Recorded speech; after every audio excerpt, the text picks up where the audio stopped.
welcome everybody. It is Radio Gaga here again on the CST channel, and it's our Watch Mixer Partner Spotlight interviews. And today we are joined by none other than Ceelight. Welcome.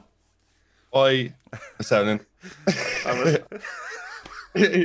Hi. Okay. First off, Ceelight, listen, thanks very much for taking the time to have a chat with us. So I'm going to start, before we go, we normally ask people how they got started, but I've actually kind of shaken it up a small bit. The origin of your name, where did you get your name from, Ceelight? It's actually my name. Oh, right, okay. So basically, C is a nickname I gained when I was younger because my first name's Charlie. And a lot of people basically end up calling me C, just shorter. And my last name's Light. Okay. Ceelight. That kind of worked out very serendipitously. Simple. Okay, yeah. okay. Very simple, to be fair. Right, so let's go back to the very start. What was your earliest gaming memory? What was the first game that you ever played or that you can remember playing? I mean, the earliest game would have to be Street Fighter. Oh mate, what was that on? Was that SNES? It was a SNES, Yeah. with my dad. It was my dad's console. He'd be like, jump on there, play that, bro. Street Fighter. Still, even on my soundboard now, I still got the Street Fighter. Like, Hadouken. Yeah. You see, I'm of an age. I remember actually going to the arcade and spending 20p to play Street Fighter, and I remember the queue was just, it was just this crazy long queue whenever you walked into the arcade. And it was always at the Street Fighter machine when I first came in. So yeah, but it's still that game, and it's a game no matter what age you are. I've got it still on my Xbox. I've got Street Fighter on my Xbox. It's just a game you love. Yeah. It's one of them games that even when I go to the events, I always end up in the retro bit. Yeah. And like all the other streamers, you'll be sitting there just having a go at each other on a Street Fighter or that or Tekken or something like that, and you're like, yeah, the old school games, man, always the best games.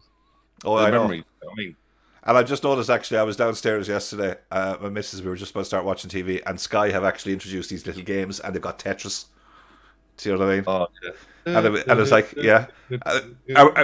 Are we watching a movie yet? No, hang on. I'm fucking level 9 here. Hang on. So, talk us then, the very first console that you got yourself. What was the very first console that you ever owned? Ooh. What do you mean, that from like a birthday or actually? Birthday, Santa, or whatever it is. Actually, I think my first actual console that was actually mine was PlayStation 1. Crash Bandicoot. Oh, actually, it was Formula 1. Formula 1 was my first game. Yeah. Little block cars. Like, they weren't even like how it is now. It's just little block cars just spinning around on the track. It was proper basic, but that was the first game I had. And then it was Crash Bandicoot and Spyro, everything after that. Yeah, the PlayStation 1 with the... Were you a Gran Turismo head on PlayStation 1? Yeah, I like my Gran Turismo at the bar. There's little blocks as well. Yeah. How far that's come now is insane. Like, compared to being just a little guy just running with like a little... I don't know how you explain it, like a little dot as a gun. Well, it's like, if you look back then, PlayStation 1 was like the be-all, end-all for graphics at the time. I remember they used to have a demo on the PlayStation 1 of a dinosaur walking. I don't know if anyone else remembers this, but you kind of look back then and kind of go, oh, Jesus, it's amazing. And now you look at what, like, the PS5 is coming and the Xbox Series 1X and what they've got. It's just, it's a world apart. So, talk us through then your journey from, obviously you had the SNES, but you got your very first PlayStation 1. What way did you go then? Did you go through all the PlayStations, or did you go through PlayStation, switch over to Xbox or PC, or what happened? So that for me is like very controversial because it was kind of, even though I'd have a console, I didn't even come up in like the most, richest kind of like family or anything like that. So if I got a console, I'd have to share it with my dad. So it's one of them kind of things. So it was like, I think it's coming around Christmas, and I was like, yeah, I want a PlayStation, like PS2, and he ended up getting me an Xbox because he wanted the Xbox.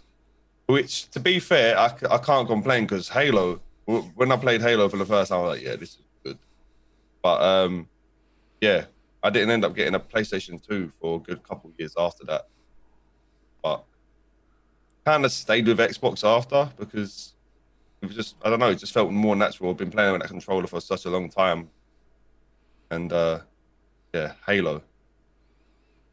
And like, are you still streaming on Xbox now, or are you running a PC? Or To be fair, at the minute I stream from all of them. I stream from either, if it's a PC game, I'll play PC. If it's an Xbox exclusive, I'll play on Xbox, same as PlayStation or the Nintendo Switch. It's like anything that I can sort of play, because even like Game Boys were like huge when I was younger.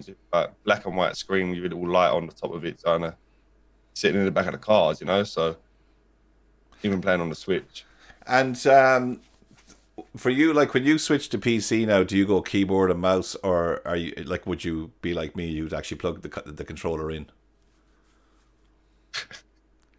I've been attempting this so much recently. I've been trying to play keyboard and mouse, and everybody says to me, like, "Oh, you need to stop switching back to the controller." And I'll be completely honest with you, I've made myself so much worse playing a controller by consistently switching back and forth between keyboard and mouse and controller, to where I'm average on both at the minute, and I'm not very great at both. But I think with anything, it's always muscle memory. That when you play with an Xbox now or a PlayStation, you know where the buttons are, and it's exactly the same with a keyboard and mouse, except for obviously you moving the mouse side to side and everything like that, and sensitivity and everything. But yeah, to be fair, I don't think there's much difference gameplay wise. Don't feel bad because I'm shit on the Xbox, but I'm even shittier on a keyboard and mouse. So I went back, you know, because I switched for the very first time when I actually tried Warzone on keyboard or on PC, and I went, no, I just need to go back to the Xbox. This is just way too much, you know. Yeah, But I think this games are a lot better when you're playing keyboard and mouse. Like they feel so much more natural. But then you watch other people playing them, and they're like, it's just second nature. Do you know what I mean? Like even watching, you know, the keyboard shots of the likes of Ninja even and Shroud and those guys, and you're kind of going, how? Do you know what I mean? I can't even look up porn that quickly. Do you know what I mean? And these guys, right. You know. I don't know about you, but I can. I've got it on paper. Okay, moving on swiftly. So, what point then did you kind of look at streaming and say, okay, I'm going to give this a go? Like this, it seems like something good. Like, to be fair, I wanted to start creating content when I was about 16, which is a long time ago now. And I bought a capture card at the time. I just started working. When you first start working when you're 16 or something like that, money you earn is nothing, especially when you got to run a car and everything like that. So I didn't have the money to go then buy a laptop to actually start creating content. So the intention was there when I was 16. I just never had the money to go out and buy a laptop. And it happened about 3 years ago. I was signed off work. I was actually waiting to get diagnosed with Crohn's disease, and I was off for about 6 months. And I kind of got really frustrated and bored while I was at home. And I was like, at this time, I was earning decent money, so I was like, well, why not just do this? I've got like a computer edge, you know what I mean? So I gave it a go on YouTube. To be fair, I was uploading onto YouTube, and it picked up pretty quickly. So then got to a point where I was just like, let me get my hands into streaming. And I kind of sort of jumped around, looked at places, done a bit of research, and then jumped onto Mixer. And when I jumped onto Mixer, obviously where I'd been doing the YouTube, I already come onto the platform with concurrent viewers, so it just sort of helped me out to push me to where I got to now. Which them guys from 3 years ago still turn up. You know what I mean? Like, it's highly appreciated, and the love's there is insane. And them guys. Can I ask you actually, just curiously, because a lot of partners we speak to, new ones, established ones, whatever the case may be, they've all started on Twitch first and then made the jump to Mixer. So when you were doing your research, what kind of led you to Mixer as opposed to Twitch? Because it seems that obviously Twitch is that behemoth. Everyone gives it a try first. Even I tried it first.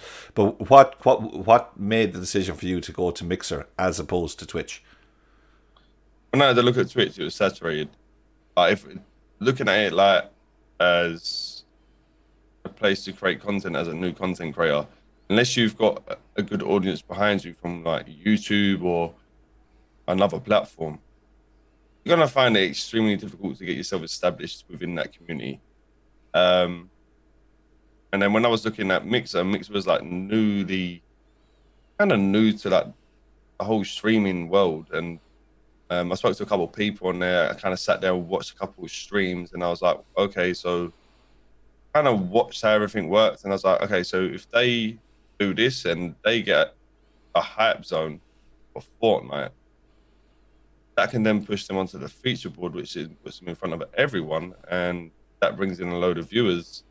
And it kind of just clicked to me, right? Okay, I'm going to stream to Mixer because I see the opportunity that's there right now.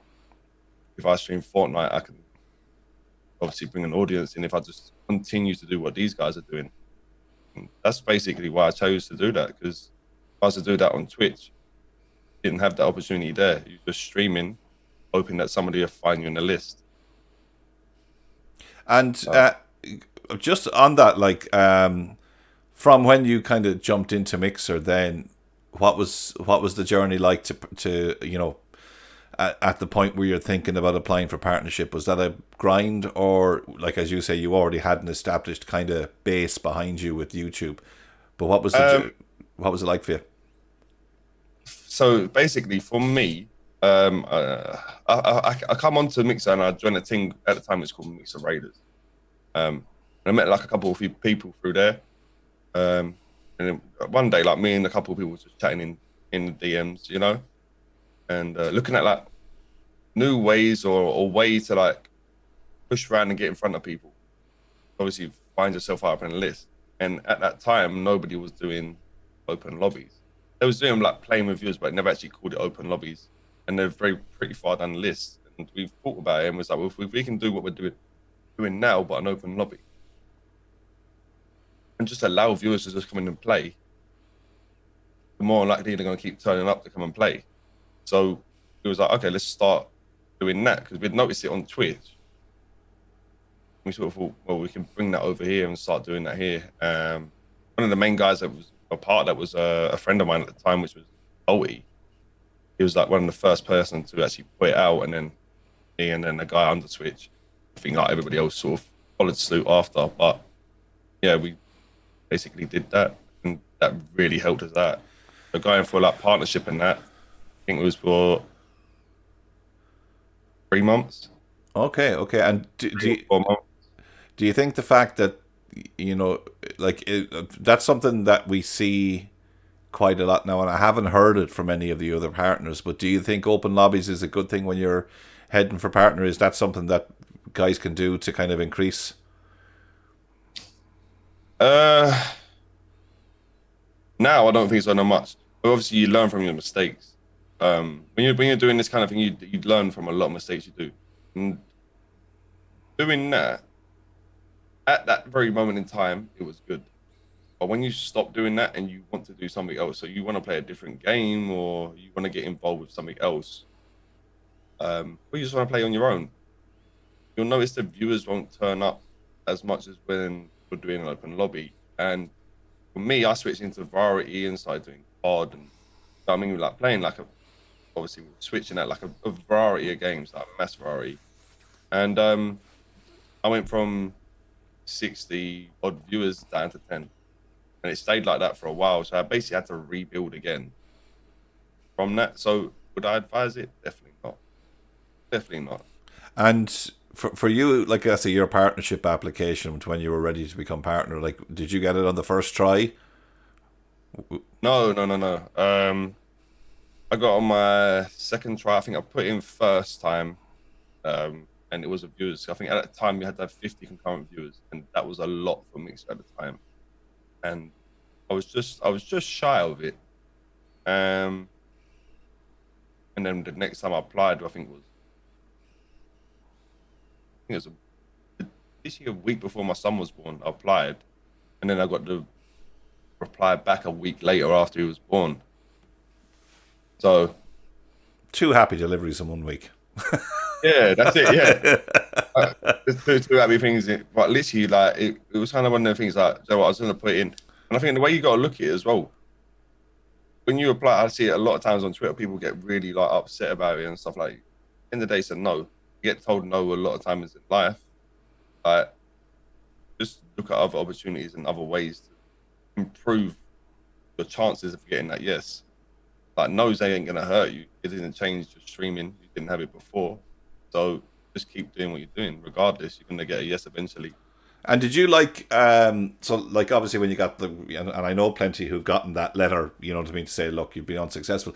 Did you kind of go straight back in and say, right, because I know it's a 3 month cycle, so did you kind of go straight back in and say, right, I know what I need to change, let's do it and let's apply in the next 3 months, or did you give it a bit longer?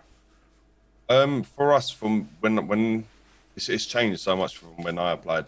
So when I applied, you could apply, and I think it was a couple of weeks or a month to reapply again. I think mine was this year. I applied 1 month and then I applied, and you know what I mean, and you only needed like 2,000 followers at the time, which I'd like gone past. Um, but I think I still didn't get partners until I was about 8,000, 9,000 followers. So yeah, I just applied for it as much as you can. I think if you've got the opportunity to do it every 3 months, do it every 3 months. Yeah, because I think that's it now. Once you've got the 2,000 and then you've clicked all the relevant stuff, and if you do get refused, I think it's a 3 month kind of cooling off period before you can go back to them again. Which in some instances I believe is a good thing because it allows you to identify what you fell down on, that you've 3 months to improve it and come back to them again, as opposed to obviously hammering them with it every couple of weeks. You know, I think that's why they brought it out to 3 months. So it's Yeah, you know, a lot of people I've spoken to who've gotten refused have said, right, okay, I'm not going to take this as a bad thing. I'm going to take this as a learning curve. Let's see where we went wrong. Let's fix that, and let's go back and do it again. And you know what I mean. If you know you've got certain aspects of it right, and that you fixed other certain aspects of it, then when you hit that level, you know what I mean. You're fairly confident that you're going to get a yes out of it at some point, anyway. yeah. It's always about improving. Yeah, Always, always about improving. Even once you've gone past partnership, still got to look for that improvement because there's so many more streamers that you got to fight. It's not even a fight against because you're not really competing against each other. But obviously, you want to get high up the leaderboards so you get noticed more. And obviously, you need to find ways to improve or keep people in your channel to chatting to keep people there. And it's kind of the same thing you need to be doing while trying to go for partnership. You know. so what did you think then of the likes of Shroud and Mixer and Gatalion and Ewok and all these coming over to Mixer? Do you think that like that was a good thing from Mixer's point of view? You know what I mean? Like, I obviously not going to say anything bad about it, but you know what I mean? Did that put more pressure on you as a partner to kind of, shit, I'm going to have to up my game here now because obviously the likes of Ninja and Gatalion are going to be taking a big bulk of viewers. So, Um, I looked at it, to be fair, at the time I looked at it, I thought it was very positive. I think very, very clever move by Mixer, but they didn't polish it off. They made probably the biggest move in streaming industry or even content creation industry, but they didn't apply the end product to it. They brought the streamer across, but did nothing with it, yeah. which I think kind of kicked us all in the teeth. I think it could have kicked the whole platform in the teeth. Honestly, I don't mind Ninja. I think Ninja, out of the guys that have moved across that I've actually like been able to speak to, it's the most humble out of all of them, to be perfectly honest. Um, yeah, I generally think he's really humble, especially like I've got quite a few friends that he's dropped hosts on, and he don't just drop a host; he'll sub to the channel and drop him some members. I mean, it's just like little things like that, and you're kind of like, yeah, right, okay, like you're a nice dude. You know what I mean? Like you don't even have to, bro. Dropping the host is appreciated, but you ain't got to drop members or subs. So Yeah. Okay. So moving on, actually, and you know, actually, this is a funny thing on that kind of thing. A little footnote. A lot of people who actually spoken to Ninja, and I know a couple of my mates who are still in the kind of partnership application phase have actually gotten raided by Ninja. You know what I mean? Where he'll just drop a raid on a random channel, and I think just to watch the kind of excitement that happens when all of a sudden you've got 4,000 viewers, your chat's fucking going like that. You know what I mean? But a lot of people who've spoken to him have said, and again, because some of the partners I've interviewed have said that like he's like he gets a lot of flack unnecessarily. That he's like he's a straight and humble guy. He's done good at what he's actually he's gotten to the pinnacle of an industry no one thought there could be that sort of pinnacle too. And I know even the likes of Dammit Rooster has said like this guy was on the cover of Sports Illustrated, and he's not a sportsman in the traditional sense. So what he's done for Mixer as heightening the awareness of the brand, I think, is huge. But he does get an awful lot of flack, and I think a lot of it's unnecessary on him. He's still a young guy. Do you know what I mean? Like he's not an old cranky. He does his best as far as I'm concerned. Yeah, 100%. I think the position he's in. A lot of people just say what they got to say because they'd rather be in his position than they are in their own position. Exactly. Yeah. It's jealousy, I think, from some quarters. Yeah. Like he's an amazing, and to be fair, the talent that goes with it, you can't knock him for it. His work rate as well, like the hours he's put in. I have nothing bad to say about it. I think he's solid. To be honest, solid fella. So moving on, just actually from that slightly in relation to getting flack. So a lot of people that'll be watching this interview will be either kind of new streamers who've just started out because obviously there's not a whole lot else to do really at the minute. But other streamers will be kind of midway through. Some streamers might be thinking about giving up, which unfortunately is a date. I just literally had one on Twitter there. I was talking to somebody telling them not to give up. So how do you deal with trolls when they come into your channel? How do you work them? You know what I mean? I know some people do an outright ban. Other people kind of almost toy with them like a cat and a mouse. Other people try and turn them. But what's your kind of method for dealing with trolls that pop into your lobby? I see a smile there, and that's a bit of a wicked smile there. So, listen, I mean, to be fair, I've been brought up in South London. You know what I mean? So, insults, everything like that, dissing, you know what I mean, to each other. That's literally day-to-day childhood things. Like when it comes in, it's like, bro, I've been trained for this my whole life, bro. I'm ready for you. Because like even within like my community, end up calling themselves the Savage Gang, just because of how savage I will get with a troll. Like I'll talk about their mum. I'll say anything. Do you know what I mean? Like listening and insulting. At the end of the day, like at the same time, when I do it, bro, I'm joking. Do you know what I mean? I'm not being serious. Like after I've said stuff, and to be fair with you, when you do that and you can actually sit there and like troll a troll, more likely you're gonna hit that follow button. yeah. You'll see majority of the time they do hit the follow button after because they're like, okay, right, he can have a giggle. The trolling a troll is not a bad thing. If you ban someone that comes in and trolls, troll them. You're more likely to gain a viewer than lose a viewer. So more than likely, if people are coming into your channel, which is there, by the way, people, just in case you're wondering, if you're going to give it, be prepared to take it, basically. That's Yeah. If you're going to give it, be prepared to take it. Like, bro, I mean, I troll my mods. I troll everyone. I like the trolling part of it. I mean, I like having a good laugh. And in the day, like when you insult someone joking around, it makes other people smile. Like them kind of things. That's what you're meant to be doing. You're meant to be making other people smile, making them having a better day. You know what I mean? Like so, it's all about having a laugh. End of the day, if you control the troll, it's gonna make someone smile at least. You know what I mean? Make them pay.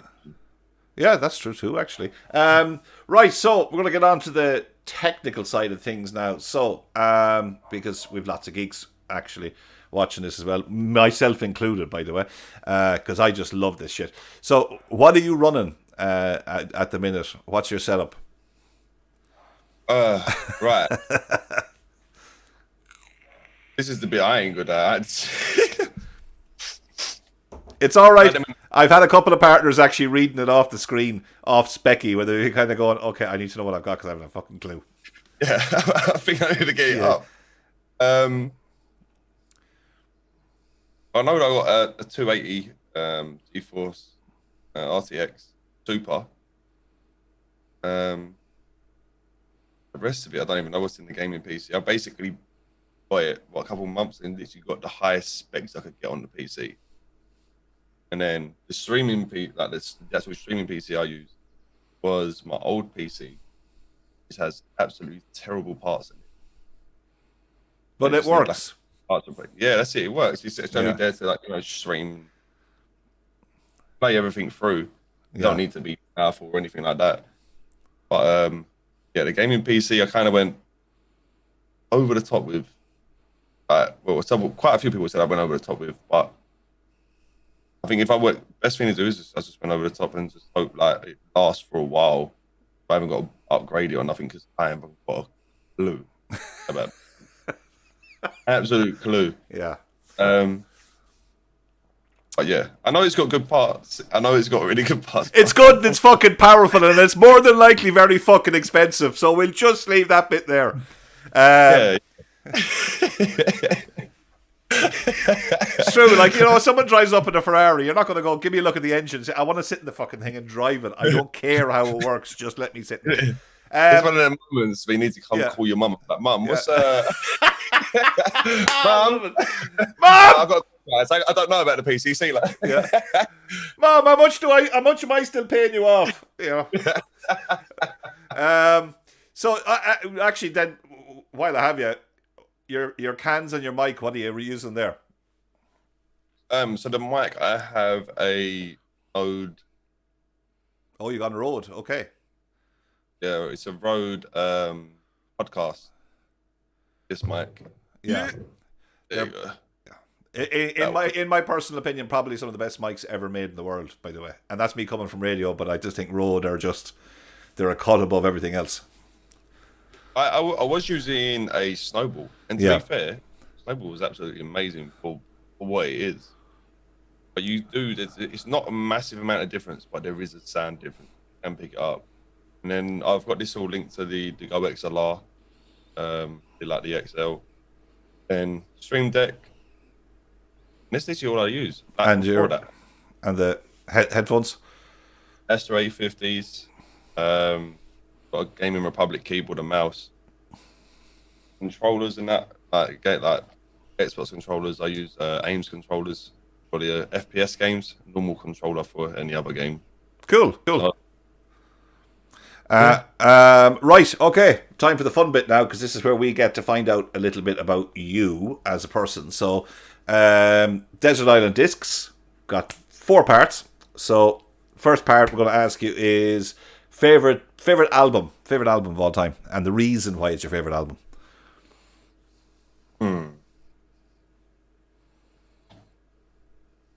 know what? It probably would be.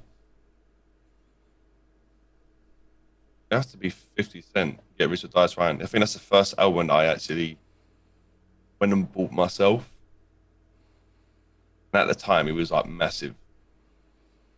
It has to be. And the reason behind it is, like, I've always enjoyed like the rap culture and everything like that. My dad's always been like Tupac and Biggie and Snoop Dogg, all of them kinds. So the rap culture is kind of like when I was brought up into. My dad has had a heavy influence in a lot of the stuff I listen to, and even like Biggie and Tupac now I still listen to. And yeah, I think that's like why I bought the album in the first place.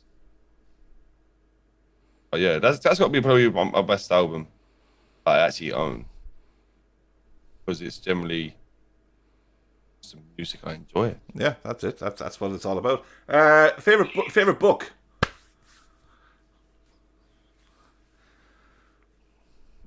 To be fair, I'm gonna be completely. Joe, I'll say this way: I don't read books. I've never read books.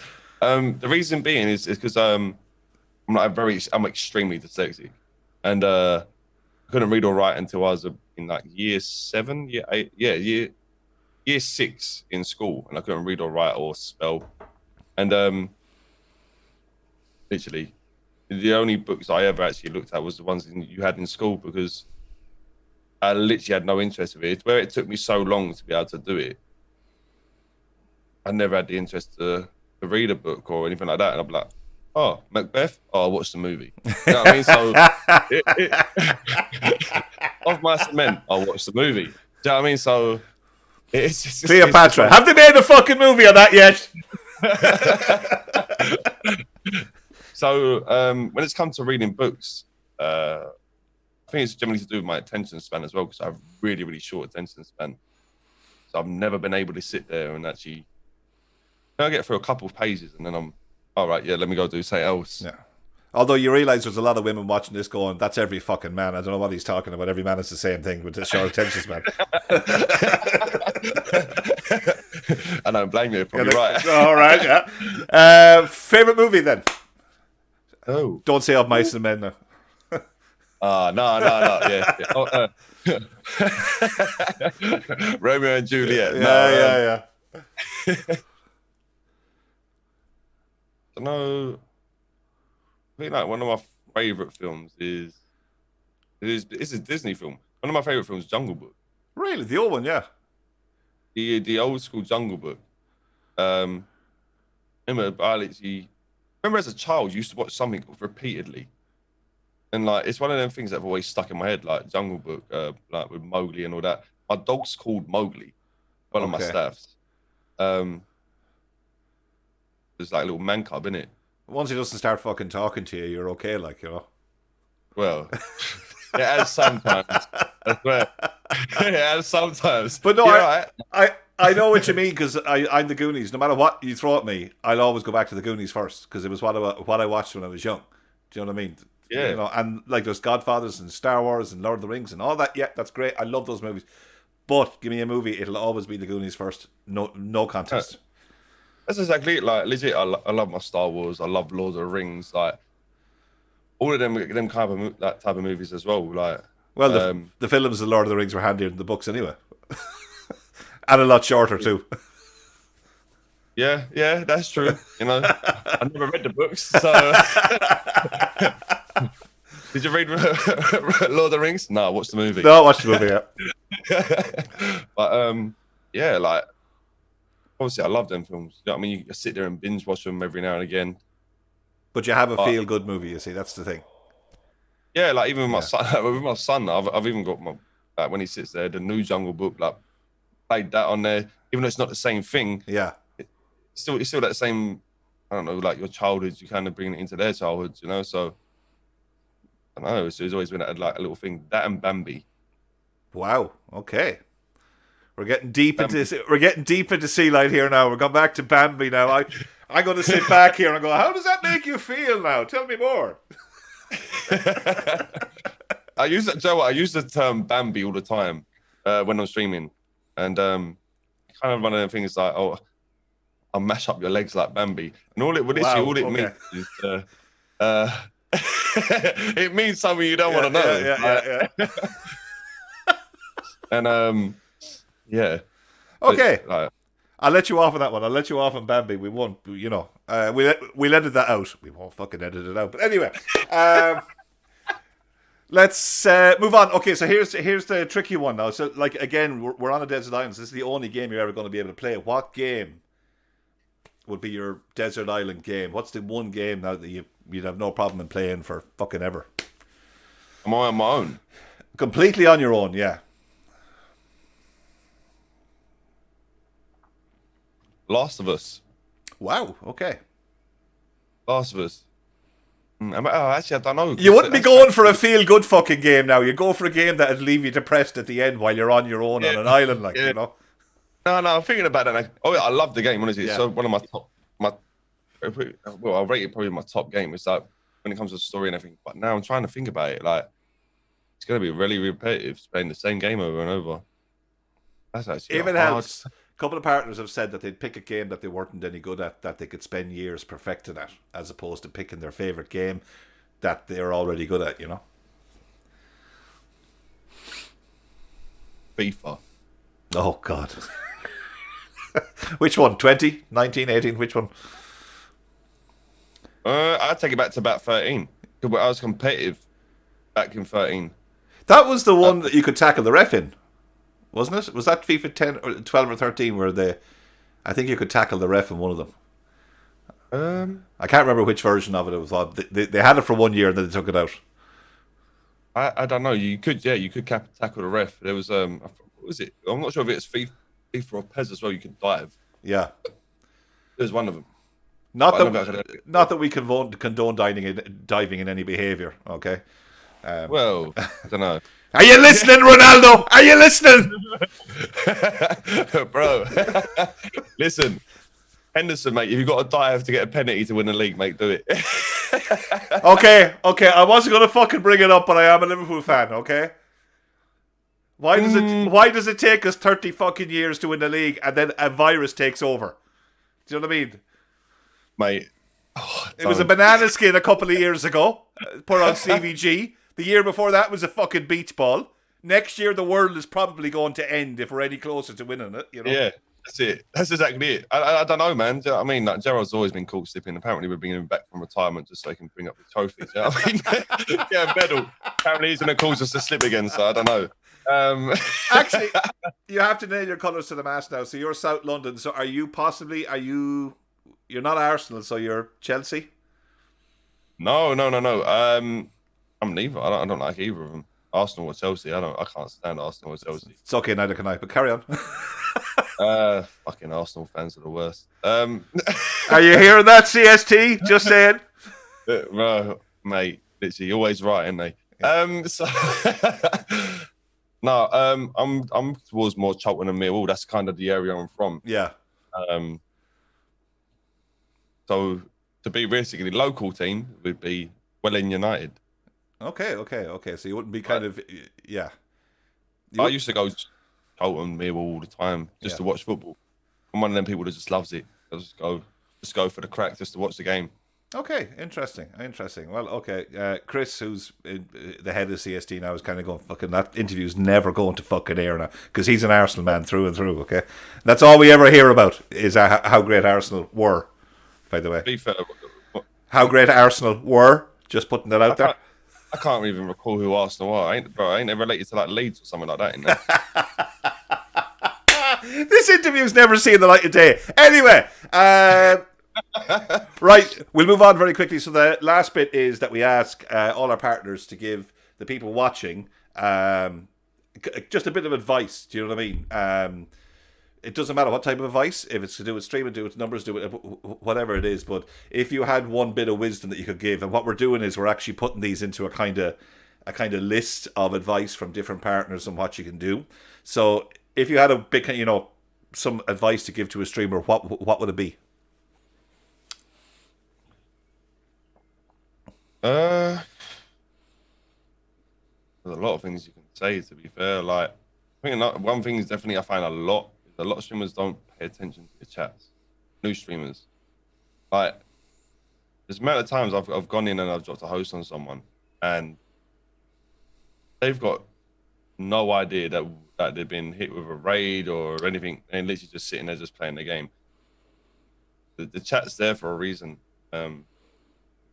You can't just jump into streaming and expect the chat just to sit there and talk in the chat while you just grind out a game. You need to get to an extremely high level or an esports level when it comes to that, to be able to just sit there and have a community just talking there while you zone out. Talking to your chat is literally one of the most important things. So make sure you got an eye on your chat at all times. I even butcher it. I mean, I miss things in the chat all the time. But